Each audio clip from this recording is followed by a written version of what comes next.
Comme tu l'auras vu dans le titre de la vidéo, aujourd'hui on va se refaire une session détection de mensonges en analysant les vidéos de McFly et Carlito, deux célèbres youtubeurs que j'avais déjà fait en vidéo. Je te mets l'ancienne vidéo juste au-dessus et dans la description.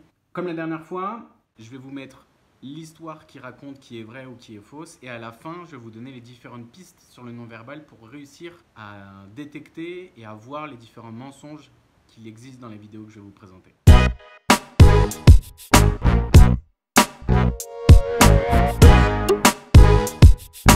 Quand j'étais plus jeune, en fait, mes parents étaient séparés. Donc je vivais la moitié de la semaine chez ma mère, à Bois-Colombes, et l'autre moitié chez mon père, à Argenteuil. Et Bois-Colombes, comme son nom l'indique, c'est un petit truc joyeux, c'est bois et colombes, tu vois, c'est une banlieue chic. Argenteuil, pour ceux qui connaissent, c'est très bien, mais c'est plus, hein, faut pas déconner. Non, je vérifie Bois-Colombes. Parce que tu vas pas me le faire à l'envers. Et l'anecdote que je raconte se contextualise à Argenteuil. C'était la partie de ma semaine, big up à tous les gens qui ont des parents séparés, où je vivais avec mon père à Argenteuil, dans une maison, tu sais, les maisons de ville un peu... Trop précis, trop précis. Pas ouf, quoi. Trop précis. Et tu t'enfonces.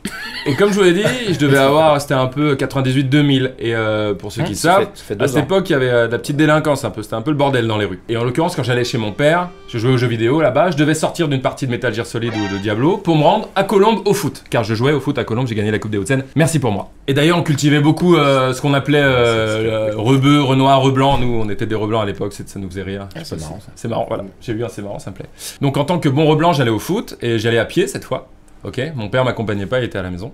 Ça arrivait parfois, car la samba talbot ne tenait pas à chaque coup. Mais ça. Trop de détails. Faux, pas de samba talbot, c'est impossible que ton. Non, bah non, c'est une autre génération samba talbot. Et je sors et. Il faut exprès de mettre des détails pour nous mettre dans le. Et je tombe sur deux gars. Et à cette époque. Deux gars le peintre. En bon reblanc que je suis, je fais partie de la classe moyenne, mais j'ai quand même sur moi un iPod et 2-3 conneries. Okay. Quelle année 98-2000, t'avais un iPod ou un Discman, peu importe. Ah non, pas peu importe. Non, bah non. Et je sens que ça peut partir en couille et je pratique pas le MMA, je suis pas très...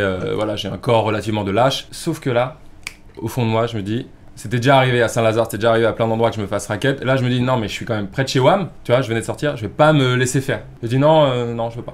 Il te demande un truc, il te dit, tu nous files ce que t'as dans les poches. Dis-nous ce que t'as, je sais plus ce qu'ils disent à cette époque, tu vois, donne-nous ce que t'as, et surtout ça date, c'est dur pour moi de me rappeler les mots précis. Ça date, comme le président égyptien. J'en ai plein, j'en ai plein. Surtout, il faut que je me concentre, vous êtes vraiment des biatchs. Ah, t'es obligé de te concentrer. D'accord, petit... ok, très bien, petit détail. Est-ce que parfois ils font semblant de mal raconter exprès? Bah, bien sûr. C'est la méthode Big Flo et Oli. Oh, il a toutes les rêves, il a analysé nos vidéos. Ouais, il sait même qu'il y en a un de vous deux qui est circoncis. Lequel? Ah, c'est l'autre. Bref, et cette fois, je me laisse pas faire. Je dis non, je veux pas. Et il commence à me courser dans la rue Baratier, si vous voulez tous les infos. Je peux vérifier sur Google. Sauf que il me chope. Voilà, je sais pas comment vous dire, j'ai pas couru assez vite, j'étais stressé, je ne sais guère. Il me chope avec la fameuse balayette. Bravo. Ah la vache. Blam, je tombe. Donc là, ambiance horrible parce que t'es dans l'adrénaline, c'est très moyen. Là, je raconte ça, mais en vrai, c'est très chiant. Plus de salive, quoi. Bien. T'as vécu ça toi aussi? Oh oui, oui, oui. Les blancs faibles, cette vidéo. Bref, et là les mecs voient rouge et ils m'embrouillent à fond. Et sans que j'ai le temps de voir venir le truc, tu vois, en gros j'avais déjà commis le délit de fuite. Il arrive et un des deux prend ce qu'il avait, je sais pas pourquoi, un compas et spam. Un compas. Ok. Et il me plante son compas de merde, ce fils de... Dans le ventre? Dans le ventre. T'as encore la marque? Je finis l'anecdote avant. Ouais. Il me plante son compas, donc ça fait super mal, je m'écroule pas par terre, et ils se barrent dès qu'ils ont fait ça, genre j'ai l'impression qu'ils se disent putain on a tué quelqu'un, bah il m'a quand même foutu un coup de compas, ils se barrent comme des lâches, je remonte la rue, je remonte dans la maison de mon père, et après la suite, voilà, on va aux urgences à Louis Maurier et c'est fini. Et t'avais le compas planté? Ou non, il t'a fait un petit coup de sueur. T'as pas pu le garder pour faire un beau rond? Une rosace. Plus jeune, en fait mes parents étaient séparés, donc j'y vivais la moitié de la semaine chez ma mère, à Bois-Colombes, et l'autre moitié chez mon père, à Argenteuil. Et Bois-Colombes, comme son nom l'indique, c'est un petit truc joyeux, c'est bois et colombes, tu vois, c'est une banlieue chic.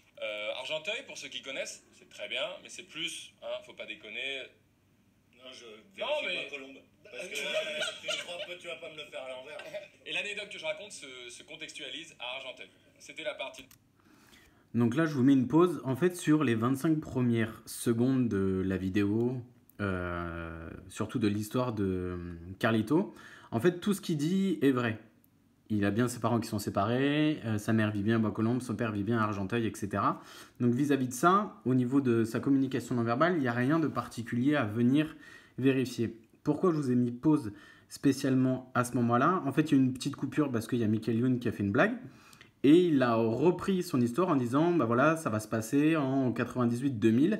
Et ce que vous pouvez voir, surtout, c'est qu'au moment où il raconte ça, il a les bras qui sont croisés. Donc en fait, là, on va obtenir, en termes d'infos, en termes d'indices, la posture qu'il va adopter lorsqu'il va se mettre dans le mensonge. C'est-à-dire que quand il va être dans la vérité, les mains vont être très fluides. Et dès qu'il va rebasculer sur quelque chose qui va être lié au mensonge, il va adapter justement cette posture.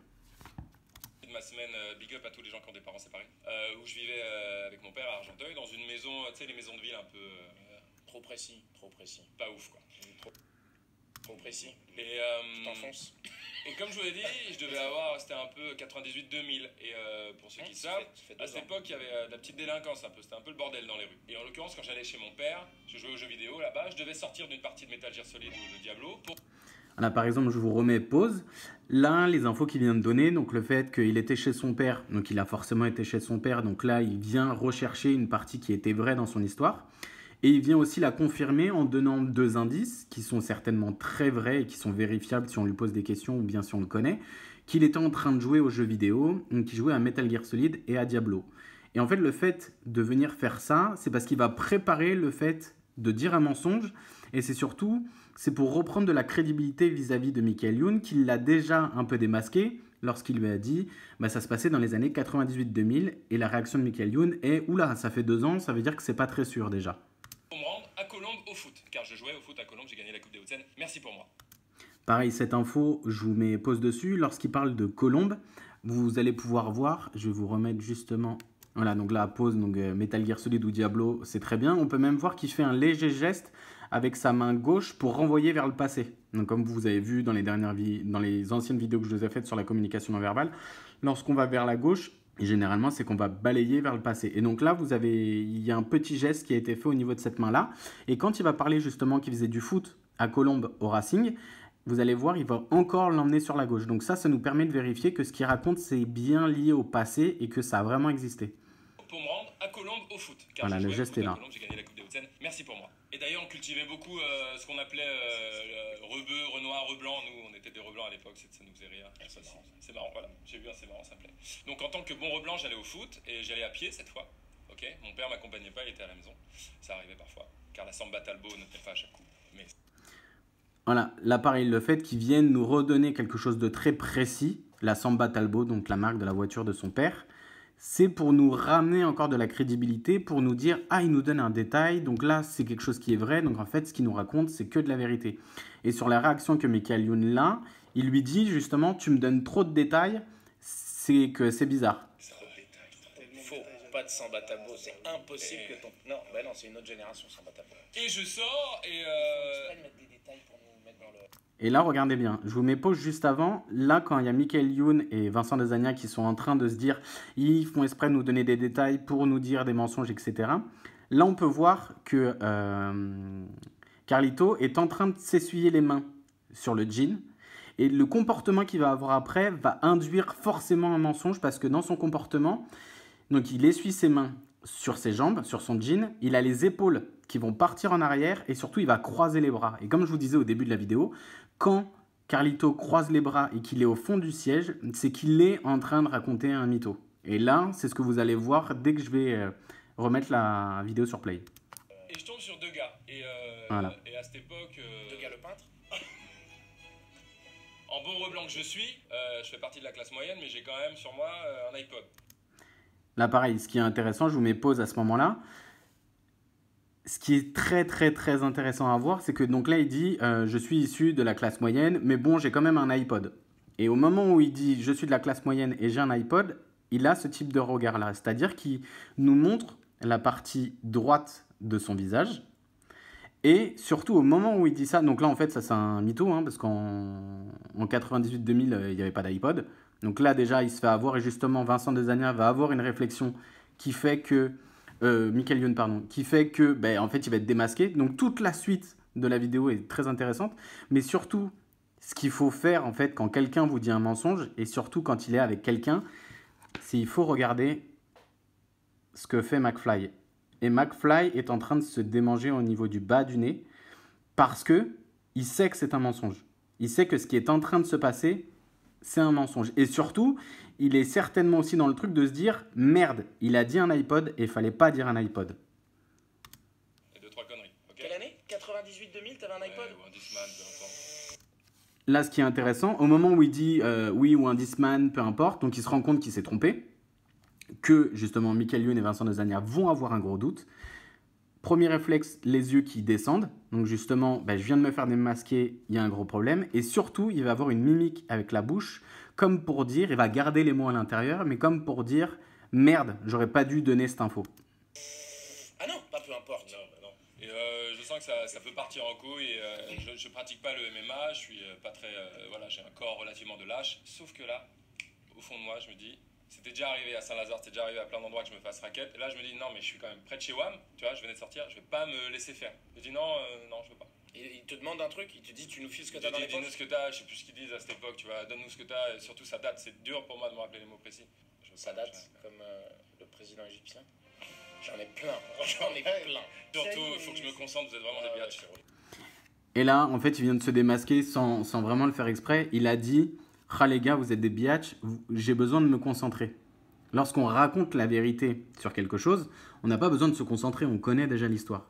Et justement, le fait qu'il dise ça, Vincent Desagna, lui, a entendu, et donc il va lui dire « Ah bon, tu as besoin de te concentrer », et en fait, il va se rendre compte que pareil, il a redonné une info qu'il n'aurait pas dû donner, et pour le coup, il va avoir la tête qui va se baisser, il va avoir la main qui va se porter au niveau du visage, juste au-dessus des yeux, et ça va lui permettre justement de cacher la honte qu'il a de s'être fait démasquer. Là, il se tient la gorge. Est-ce que parfois ils font semblant de mal raconter exprès? Bien sûr, c'est la méthode Big Flo et Oli. Oh, il a toutes les rêves, il a analysé nos vidéos. Ouais, il sait même qu'il y en a un de vous deux qui est circoncis. Lequel? C'est l'autre. Bref, et cette fois... Là, juste à cet instant, on peut voir, même si on ne voit pas les mains, qu'il les a encore essuyées au niveau de son jean. Donc c'est qu'il est encore en train de raconter un mensonge. Je me laisse pas faire. Je dis non, je veux pas. Et il commence à me courser dans la rue Baratier, si vous voulez tous les infos.